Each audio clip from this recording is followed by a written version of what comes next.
بسم اللہ الرحمن الرحیم۔ السلام علیکم ڈیئر اسٹوڈنٹس، امید ہے آپ سب خیر و عافیت سے ہوں گے۔ آج ہم پیراماؤنٹ اردو سلسلہ کاروان اردو جماعت ششم سبق نمبر 10 پڑھیں گے، جس کا عنوان ہے خالہ جان السلام علیکم۔ اس سبق میں مصنف ہمیں سکھاتا ہے کہ اگر ہم سے کوئی غلطی ہو جائے تو اس غلطی پر ہمیں دوسرے سے معافی مانگنی چاہیے اور خوشیاں سمیٹنے کے لیے نیکی کرنی چاہیے۔ اس سبق میں 3 اہم کردار ہیں جن کا نام ہے ذیشان، راشد اور خالہ جان۔ آئیے اب ہم اس سبق کے بارے میں، کہانی کے بارے میں پڑھتے ہیں۔ ذیشان ایک نہایت اچھا لڑکا تھا۔ اسے نہ صرف پڑھنے لکھنے کا شوق تھا بلکہ وہ گھر کے چھوٹے موٹے کام کاج میں اپنے والدین کا ہاتھ بٹاتا تھا۔ وہ نہایت ذمہ دار بچہ تھا۔ راشد ذیشان کا دوست تھا۔ وہ کبھی کبھار ذیشان کے ساتھ کرکٹ کھیلتا تھا اور اس کے گھر کی دوسری گلی میں رہتا تھا۔ نمبر 3 جو کردار ہے وہ ہے خالہ جان کا۔ ذیشان کے محلے کی ایک بزرگ خاتون تھیں جو میکسی نما لمبی فراق پہنتی تھیں۔ وہ اپنے گھر کا سودا خود لینے اکثر بازار آتی تھیں۔ ایک دن جب وہ سودا لینے باہر بازار آئیں، ذیشان بھی سودا لینے بازار گیا۔ ذیشان کیا دیکھتا ہے کہ محلے کے چند بچے خالہ کا نام بگاڑ رہے ہیں اور انہیں بکری خالہ کہہ رہے ہیں۔ یہ سن کر خاتون جو ہیں وہ غصے سے پاگل ہو گئیں اور ان بچوں کو برا بھلا کہنے لگیں۔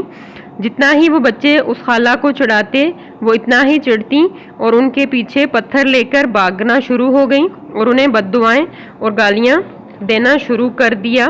ذیشان یہ سارا منظر اپنی آنکھوں سے دیکھتا رہ گیا۔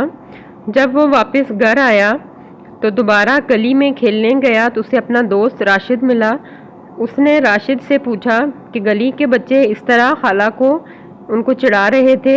راشد نے بھی ہنس کر جواب دیا کہ ان کا نام بکری خالہ ہے۔ راشد نے بھی ان کو چڑھانا شروع کر دیا۔ ذیشان یہ سن کر بہت پریشان ہوا۔ وہ جب گھر واپس آیا تو اس نے اپنے دادا جان کو یہ ساری بات سنائی۔ دادا جان نے اسے کہا کہ نبی اکرم صلی اللہ علیہ وسلم کے ایک بچپن کا واقعہ اس کو سنایا کہ جب ایک بار بازار سے گزرتے ہوئے ایک اندھی بڑھیا ٹھوکر کھا کر گر پڑی تو راستہ چلنے والے لڑکے اس بوڑھی عورت کا مذاق اڑانے لگے، مگر پیارے نبی صلی اللہ علیہ وسلم نے اس عورت کا ہاتھ تھاما اور اسے اس کے گھر تک پہنچایا۔ دوسرے دن جب راشد اپنے دوست ذیشان کے ساتھ دوبارہ سودا لینے بازار جاتا ہے تو اسی طرح پھر بچے سارے خالہ کو برا بھلا کہنا شروع کر دیتے ہیں۔ ذیشان نے یہ ساری صورتحال دیکھ کر اگلے دن بچوں کو گلی میں بلایا اور انہیں کہا کہ آج ہم کھیلنے کے بجائے ایک دوسرے کو کہانی سناتے ہیں۔ اس نے وہی کہانی جو نبی اکرم صلی اللہ علیہ وسلم کی، وہی کہانی جو اس نے اپنے دادا سے سنی تھی، ان بچوں کو سنائی۔ سارے بچوں کو اپنے کیے پر بہت شرمندگی ہوئی۔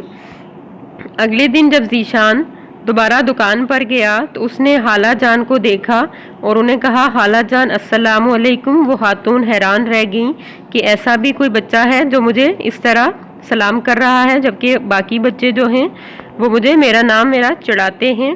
ذیشان کو دیکھ کر باقی بچے بھی رکے اور ان سب نے باری باری خالہ سے معافی مانگی، ان کو سلام کیا اور سارے بچوں نے خالہ سے کہا کہ آج سے آپ کا سودا ہم آپ کے گھر تک پہنچایا کریں گے۔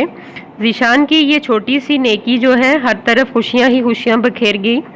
اس سبق کے مصنف ہمیں یہ درس دے رہا ہے کہ اگر ہم سے کوئی غلطی سرزد ہو جائے، کوئی غلطی ہو جائے تو ہمیں اس کی معافی مانگ لینی چاہیے اور نیکی کا راستہ ہمیشہ کھلا رکھنا چاہیے۔ آج کا ہمارا لیسن اپنے اختتام کو پہنچا۔ ڈیئر اسٹوڈنٹس، آپ نے اس سبق کی اچھے سے پڑھائی کرنی ہے اور جتنے بھی مشکل الفاظ جو آپ کو لکھنا نہیں آتے ان کی مشق کرنی ہے۔ ان کی املا اپنی نوٹ بکس پہ لکھیں تاکہ آپ کو لکھنا آ جائے اور ریڈنگ کریں تاکہ آپ کو پڑھائی آ جائے۔